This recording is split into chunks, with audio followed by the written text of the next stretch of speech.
Ever wondered why people love tossing tomatoes at each other in Spain, or why the Japanese prefer to carry giant phalluses through the streets? Welcome to the wacky, weird, and downright wonderful world of unusual festivals. The globe is teeming with bizarre traditions, where the ordinary rules of decorum are tossed aside like a hot potato, or in some cases a ripe tomato. Let's start with Spain, the home of flamenco, paella, and the world's biggest food fight. Imagine a peaceful town, its cobblestone streets basking in the Mediterranean sun. Now imagine those same streets turned into a slippery, squishy battlefield of flying tomatoes. Yes, tomatoes. A fruit that's more often found in your salads and sandwiches becomes the weapon of choice in this epic, pulpy showdown. But don't pack your tomato-proof poncho just yet. We're hopping over to Japan next, where things take a turn for the phallic. In a parade that's as curious as it is colorful, the Japanese carry giant phalluses through the streets. The reason? To celebrate fertility and ward off evil spirits, of course. And you thought your neighborhood block party was wild. But the world of unusual festivals doesn't stop there. We've got cheese rolling in England, baby jumping in Spain, and even a battle of oranges in Italy. These aren't your run-of-the-mill food festivals or cultural carnivals. These are events that make you scratch your head, laugh out loud, and maybe, just maybe, book a flight to experience them yourself.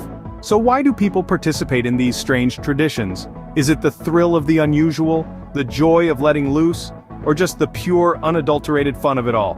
Whatever the reason, one thing's for sure, these festivals are a testament to the human spirit's love for fun, excitement, and a dash of the unexpected. Well, prepare yourself because we're about to dive into the strange and hilarious world of bizarre festivals. This is Global Travel Venture. Imagine waking up one morning and finding yourself in a sea of tomatoes. Welcome to La Tomatina, folks. If you're someone who loves a good food fight, then let me introduce you to the granddaddy of them all, La Tomatina, a festival held in the town of Buñol in Spain where the ammunition of choice is, you guessed it, tomatoes. That's right, tomatoes. But these aren't just any tomatoes, they're overripe ones, the perfect kind for squishing and throwing. Now you might be wondering, how did this all begin? Well, the origins are a bit murky, with tales ranging from a local food fight among friends to a political protest. Regardless of its origins these days, the event has turned into a spectacle of epic proportions, attracting tens of thousands of tomato enthusiasts from around the globe. So here's how it goes down. On the last Wednesday of August, a ham is placed atop a greased pole in the town square. The tomato fight only begins when someone has successfully climbed the pole and retrieved the ham. Once that happens, a cannon is fired, trucks loaded with tomatoes roll in, and then it's every man, woman, and child for themselves. The air fills with a sea of red as tomatoes fly in every direction and laughter echoes through the streets. For exactly 1 hour, the town transforms into a battlefield, with tomato pulp serving as both weapon and casualty. And when the final cannon is fired, signaling the end of the battle, there's a mad dash to the river for a communal cleanup. By the time the sun sets, the town is spotless, and all that's left are the memories of the world's largest tomato fight. Oh, and in case you're worried about the waste, fear not. The tomatoes used are ones that are unfit for consumption, so no delicious tapas are harmed in this process. So if you're not afraid of a little tomato juice, La Tomatina might just be your kind of party. Next, we're heading to Japan for a festival that's all about, well, the male genitalia. Ah, Japan, a country where tradition meets the quirky. Today, we're exploring the Kanamara Matsuri, a unique festival that's a celebration of fertility and sexuality. And if you're wondering what Kanamara Matsuri means, well, it's literally translated as the Festival of the Steel Phallus. Yes, you heard it right, folks. Held annually on the first Sunday of April in Kawasaki, Japan, this festival is a sight to behold. It's a celebration that's deeply rooted in Japanese folklore, specifically a story about a sharp-toothed demon that fell in love with a beautiful woman. This demon was so in love that it lodged itself inside the woman, only to be outsmarted by a blacksmith who crafted a steel phallus to break the demon's teeth. And that, dear listeners, is how the Kanamara Matsuri was born. To this day, the festival is a grand display of phallic symbols, from candies and vegetables to decorations, and even a massive pink phallus that's paraded through the streets. The locals believe that this festival brings good luck, prosperity, and fertility. But it's not all fun and games. The Kanamara Matsuri also serves a cause. The festival raises awareness and funds for HIV and AIDS research. It's a way for the community to come together, celebrate life, and contribute to a meaningful cause. To an outsider, the Kanamara Matsuri may seem odd or even shocking. But this festival is a testament to Japan's openness and acceptance of all aspects of human sexuality. It's a reminder that sexuality, in all its forms, can be celebrated and respected. So, if you find yourself in Japan around April, don't miss the chance to witness this unique celebration. Grab a phallus-shaped lollipop, watch the grand procession, and immerse yourself in a cultural experience like no other. Safe to say, this is one parade that definitely stands out from the rest. Ever felt the need to chase a wheel of cheese down a steep hill? No? Well, some people in England do.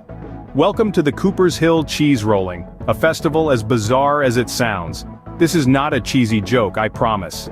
This annual event takes place near Gloucester in the English countryside, but it's far from your typical garden fete. Imagine this. A 9-pound wheel of double Gloucester cheese is launched from the top of a hill, reaching speeds of up to 70 miles per hour. As soon as the cheese takes flight, a horde of thrill-seekers hurl themselves down the hill after it, tumbling head over heels, in a madcap dash to the finish line. Now you may be asking yourself, why would anyone willingly participate in such an event? The prize, of course. The first person who crosses the finish line wins the cheese. Yes, you heard it right. People risk sprains, strains, and the occasional broken bone, all for the glory of winning a wheel of cheese. The origins of this tradition are a bit hazy, with some suggesting it dates back to Roman times.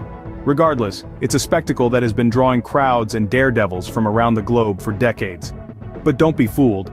While this might seem like all fun and games, the Cooper's Hill Cheese Rolling is not for the faint-hearted. The hill is so steep that most participants end up rolling, tumbling, or somersaulting down, rather than running. The event is so perilous that in 2010, the official event was cancelled over health and safety concerns. But that hasn't stopped cheese chasers, who continue to hold the event unofficially every year. So if you're a thrill seeker with a love for dairy, or just someone who enjoys a good laugh, the Cooper's Hill Cheese Rolling might just be the festival for you. Just remember, it's not about how you fall, but how you get up and chase that cheese. If you've ever dreamed of risking life and limb for a wheel of cheese, this is the festival for you. Babies are cute, but have you ever seen them being used as hurdles? Welcome to El Colacho. Picture this, a quaint Spanish village, a sunny June day, and a man dressed as the devil, sprinting down a street lined with swaddled babies. This isn't a fever dream, folks. This is the peculiar and fascinating festival of El Colacho, held annually in the town of Castrillo de Murcia. El Colacho, or Baby Jumping Festival, is a tradition that's been making babies giggle and adults gasp for over 4 centuries. It's a part of the Corpus Christi celebrations, but let's be honest, it's the main event that everyone's waiting for. The festival begins with men, known as El Colacho, donning yellow and red costumes to represent the devil. Their mission? To leap over rows of babies born in the previous year who are laid out on mattresses in the street. Now, you might be thinking, who in their right mind would let a man dressed as the devil jump over their precious newborn? But fear not, the El Colacho are skilled jumpers, and it's believed that their leap cleanses the babies of original sin, warding off any evil spirits. It's like a baptism, but with a dash of adrenaline. The spectacle is as bizarre as it is captivating. The El Colacho take a running start, vaulting over the tiny tots while the crowd watches, hearts in their mouths. And when all the babies have been jumped over, there's a collective sigh of relief, followed by jubilant cheering. It's a moment of celebration, a moment of community, and let's be real, a moment of sheer relief for the parents. El Colacho is a testament to the rich tapestry of global traditions, where the line between the weird and the wonderful is blurred. It's a festival that's sure to leave you amused, astounded, and maybe just a little bit anxious. So if you're up for some devilish fun and don't mind a bit of baby hurdling, El Colacho is a festival that needs to be on your bucket list. It's safe to say that this is one baptism you won't forget in a hurry. If tomatoes aren't your thing, how about an orange fight? Welcome to Ivrea, Italy, home of the Battle of the Oranges. This isn't your average Sunday brunch, folks. This is a full-blown citrus war, an annual tradition steeped in history and, well, lots of pulp. You see, the Battle of the Oranges is no ordinary food fight. It's a reenactment of a medieval tale where townsfolk rose against the oppressive ruling class. In this case, the oranges represent the stones thrown by the rebel. You're in the heart of Ivrea, surrounded by thousands of people. The air is filled with the tangy scent of oranges. Suddenly, the crowd splits into 9 teams, each representing different aspects of the old town. And then, it begins. Oranges start flying in every direction, the sky turning into a blur of orange zest. It's both chaotic and exhilarating. To some, They offer a glimpse into the heart of these communities, their history, and their sense of humor. So why should you consider experiencing these unusual festivals? Well, aside from the sheer hilarity of it all, these events provide a chance to step outside of the ordinary and immerse yourself in a completely different reality. They offer a break from the mundane, a chance to connect with others, and most importantly, they're a whole lot of fun. Remember, life's too short for boring parties, so why not spice things up with a little cheese rolling or an orange fight? Until next time, keep exploring the weird and wonderful world around you. Until next time, safe travels!